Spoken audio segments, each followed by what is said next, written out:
Very much, Carl, for a brief introduction. I would also like to thank the organizers for creating such a wonderful event of learning and information sharing experience. I'm also particularly privileged to share this moment with distinguished panels. Today, I'll be, briefly presenting about my organizations. I am from Alliance for Sovereignty in Africa. Like Carl said, it's the biggest civil society movement in Africa today. Just to give you a brief introduction about AFSA, AFSA is launched in the year 2011 with the core purpose of creating a single and unified voice for agroecology and social food sovereignty movements in Africa. It is the biggest network of networks in Africa with over 40 active members in more than 50 African countries today. The memberships include African food producers like farmers organizations, pastoralists, Future for CNZC, civil society organizations, civil society networks, indigenous peoples organizations, faith-based institutions, women's groups, youth groups, and the consumer movements.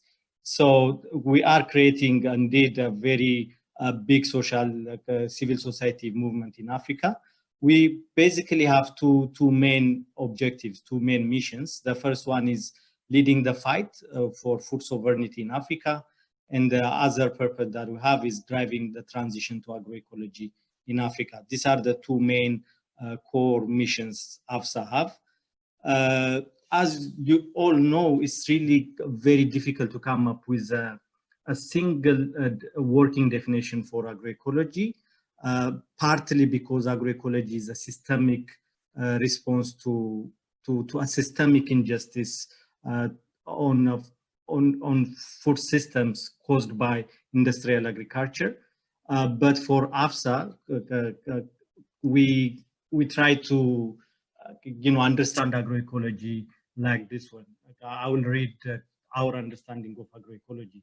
Agroecology is a people-centric system of sustainable agriculture and social justice movement driven by local farmers and other food producers to maintain power over their local food systems, protect their livelihoods and communities, and defend every African's right to nutritious and diverse food.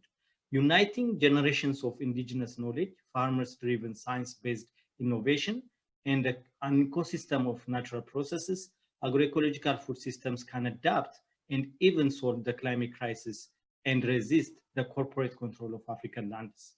In Africa, farmers, pastoralists, fisher folks, and communities use agroecology to sustainably steward their land, produce nourishing food that celebrates cultural heritage, and strengthen local markets and local economies. So as you can see, it's a very, very diverse issues, diverse components to agroecology. It's not only one farming system solving the food security issues in Africa.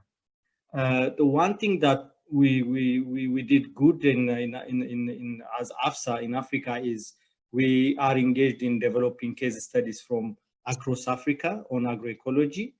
The purpose of doing the case studies is to make an evidence-based and coherent cases for agroecology as the sustainable long-term solution for farming and climate action in Africa.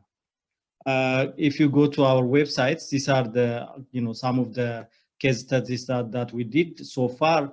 We have developed almost 70 case studies from across Africa on agroecology.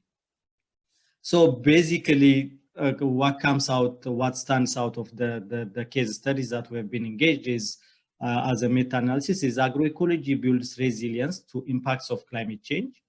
It's possible to increase production using agroecology as a farming system. Food produced within agroecology farming system is nutritious and healthy. The environment is not polluted and degraded with chemicals, fertilizers. Food produced is culturally appropriate. This is often the missing link in most of the discourses that we have on food security. It's only solving hunger, but what about creating or producing food that is culturally appropriate to people in Africa? And the other thing that comes out is farmers own their own seeds. They control their own land and their own life. Women and youth benefited from the other agroecological based income generating activities. And last but not least is agroecology contributes at least to 10 of the 17 SDGs in Africa. I'm quickly sharing you this wonderful chart that's driven from the case studies. As you can see, agroecology, most of the case studies that we did on agroecology responds almost 100% to zero hunger goals of SDGs, and almost 21 cases out of the 50 cases responds positively to climate change adaptation and mitigation efforts. And all the rest 10 goals are, the positive outcomes of agroecology for sustainable development goals.